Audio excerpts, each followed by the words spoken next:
بہار قرآن lecture number 4 بسم اللہ الرحمن الرحیم الحمد للہ والصلاة علی اہلہا اللہم صلی علی محمد وآل محمد وعجل فرجہم۔ بہار قرآن کے سلسلے کا یہ چوتھا لیکچر ہے اور پارہ نمبر 4 کی 5 آیات کو بیان کیا جائے گا۔ پہلا نقطہ یہ ہے کہ خانہ کعبہ کی اہمیت اور اس کا مقام کیا ہے۔ سورہ آل عمران کی 96 نمبر آیت میں ارشاد رب العزت ہوتا ہے کہ اعوذ باللہ من الشیطان الرجیم بسم اللہ الرحمن الرحیم ان اول بیت وضع للناس للذی ببکۃ مبارکا وہدی للعالمین، کہ بے شک سب سے پہلا مکان جو لوگوں کے لیے بنایا گیا ہے وہ مکہ میں ہے، مبارک ہے اور عالمین کے لیے مجسم ہدایت ہے۔ یہاں پر خانہ کعبہ کو مبارک کہا گیا ہے اور پورے عالم کے لیے ہدایت کہا گیا ہے۔ اور پھر ارشاد ہوتا ہے کہ فیہ آیات بینات، اس میں کھلی ہوئی نشانیاں ہیں، اس کے اندر مقام ابراہیم علیہ السلام ہے اور جو اس میں داخل ہو جائے گا وہ محفوظ ہو جائے گا، اور اللہ کے لیے لوگوں پر اس کا حج کرنا واجب ہے اگر اس میں استطاعت ہو، اور جو کافر ہو جائے تو خدا تمام عالمین سے بے نیاز ہے۔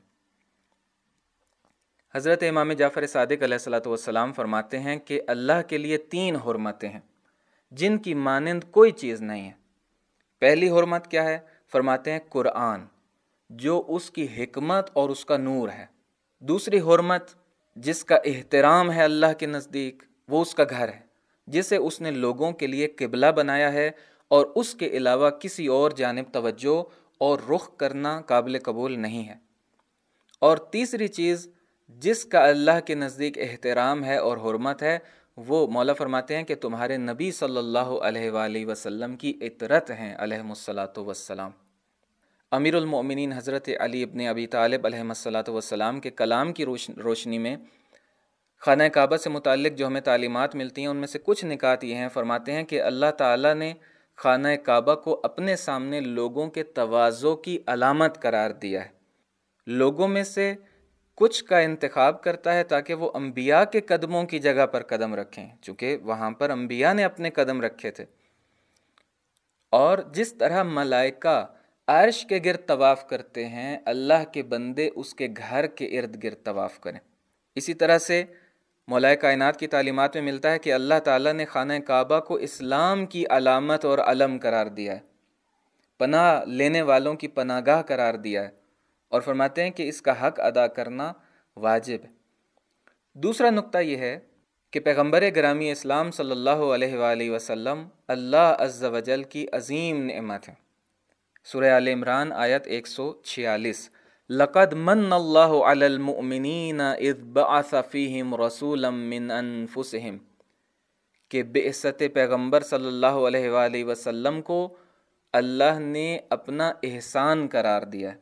یقیناً اللہ نے صاحبان ایمان پر احسان کیا ہے کہ ان کے درمیان انہی میں سے ایک رسول بھیجا ہے جو ان پر آیات الہیہ کی تلاوت کرتا ہے۔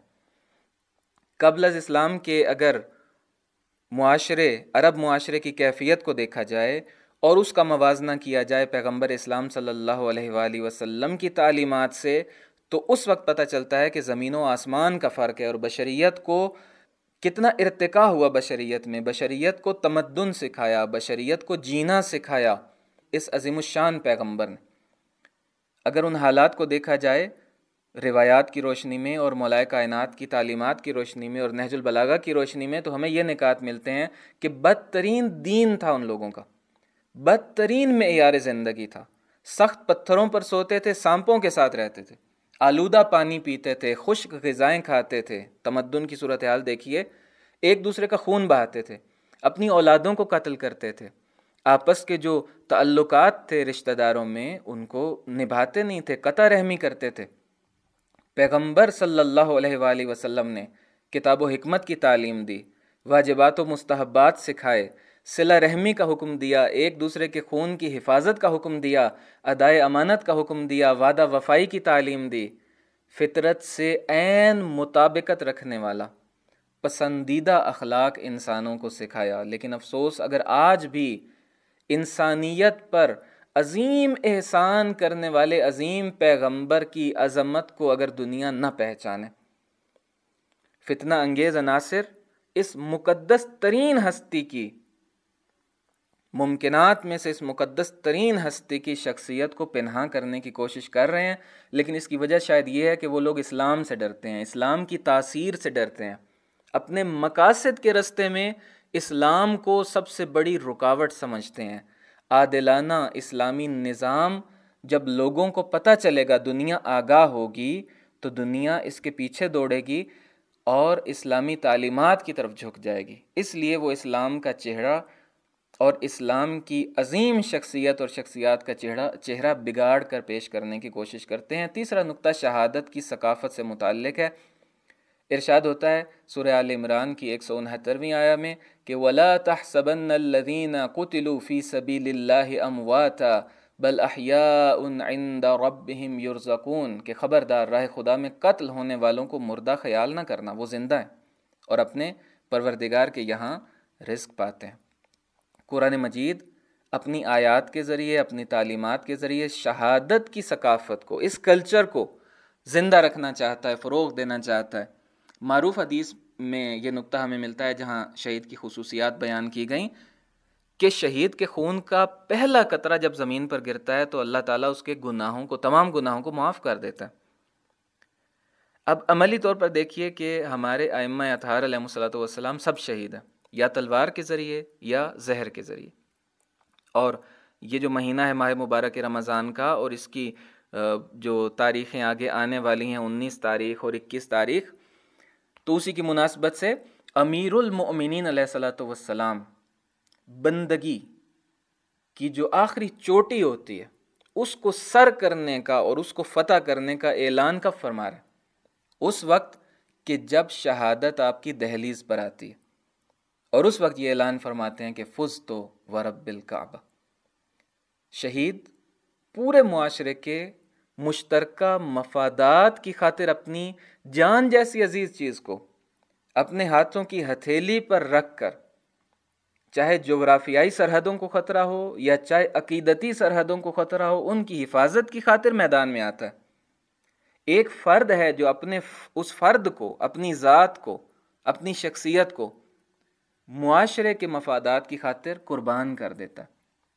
اگر یہ ثقافت مسلمانوں میں زندہ رہے، مسلمان اگر اپنے معاشرے کی حفاظت کی خاطر شوق شہادت کا جذبہ رکھتے ہوئے میدان میں قائم رہیں، ڈٹے رہیں، تو دنیا کی کوئی طاقت ان پر غالب نہیں آ سکتی ہے۔ اور ہمارا سلام ہے ان جوانوں پر جو اسلامی معاشروں کی سرحدوں کی حفاظت کر رہے ہیں۔ چوتھا نقطہ عقل مندوں کی علامتوں سے متعلق ہے۔ ارشاد ہوتا ہے کہ ان فی خلق السماوات والارض واختلاف اللیل والنہار لآیات لأولی الالباب، سورہ آل عمران کی 190 نمبر آیت میں اور اس کے بعد 195 نمبر آیت تک تقریباً پروردگار نے عقل مندوں اور اہل خرد کی علامتیں بیان کی ہیں۔ ان علامتوں میں سے یہ ہے کہ ہمیشہ یاد خدا میں رہتے ہیں۔ اگر ہم یہ دیکھنا چاہتے ہیں کہ ہم عقل مند ہیں یا نہیں، تو ہمیں ان علامتوں کے ساتھ اپنے آپ کو پرکھنا ہوگا اور دیکھنا ہوگا کہ ہم کتنے عقل مند ہیں۔ ارشاد ہوتا ہے کہ جو نقطہ ہمیں قرآن مجید سے ملتا ہے ان آیات میں سے، کہ ہمیشہ عقل مند یاد خدا میں رہتا ہے، آسمان و زمین کی خلقت میں غور و فکر کرتا ہے، رسول خدا صلی اللہ علیہ وآلہ وسلم کی دعوت پر لبیک کہتا ہے۔ اسلام کی نگاہ میں عقل اور دین کا مضبوط رابطہ ہے، بہت زیادہ عقل پر تاکید کی گئی ہے، لیکن اہل مغرب کی نگاہ میں دین اور عقل میں تضاد اور ٹکراؤ کو بیان کیا جاتا ہے۔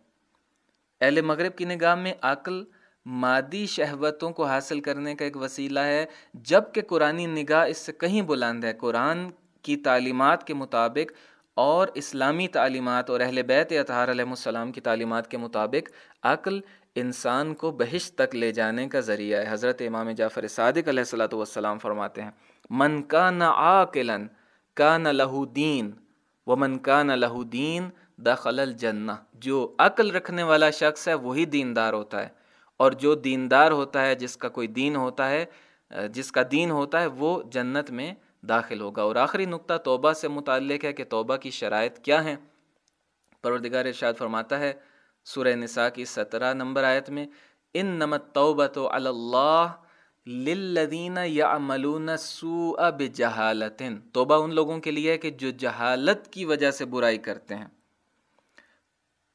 ترجمہ یہ ہے پوری آیت کا کہ توبہ خدا کے ذمے صرف ان لوگوں کے لیے ہے جو جہالت کی بنا پر برائی کرتے ہیں اور پھر فوراً توبہ کر لیتے ہیں۔ ثم یتوبون من قریب، کہ خدا ان کی توبہ کو قبول کر لیتا ہے اور وہ علیم اور دانا بھی ہے اور صاحب حکمت بھی ہے۔ اور اس کے بعد ارشاد ہوتا ہے کہ وَلَيْسَتِ التَّوْبَةُ لِلَّذِينَ يَعْمَلُونَ السَّيِّئَاتِ حَتَّى إِذَا حَضَرَ أَحَدَهُمُ الْمَوْتِ، کہ ترجمہ یہ ہے کہ اور توبہ ان کے لیے نہیں ہے جو پہلے برائیاں کرتے رہتے ہیں اور پھر جب موت سامنے آ جاتی ہے تو کہتے ہیں کہ اب ہم نے توبہ کر لی، اور نہ ان کے لیے ہے جو حالت کفر میں مر جاتے ہیں کہ ان کے لیے ہم نے بڑا دردناک عذاب مہیا کر رکھا ہے۔ تو ان آیتوں سے ہمیں توبہ کی کچھ شرائط کا پتہ چلتا ہے، وہ یہ ہیں کہ گناہ جو کیا ہے اس شخص نے وہ جہالت کی وجہ سے کیا، اور دوسری چیز کہ توبہ کرنے میں جلدی کرے، ثم یتوبون من قریب۔ البتہ جلدی سے مراد جو روایت میں اس سے مراد بیان کی گئی ہے وہ یہ ہے کہ موت کے وقت سے پہلے پہلے وہ توبہ کر چکا ہو۔ جب موت کا وقت آ جائے اور پھر توبہ کے لیے دوڑے تو اس وقت توبہ کا دروازہ بند کر دیا جاتا ہے۔ پروردگار ہمیں قرآن تعلیمات کو سمجھنے اور اپنی زندگیوں کو ان کے مطابق ڈھالنے کی توفیق عطا فرمائے۔ والسلام علیکم ورحمۃ اللہ وبرکاتہ۔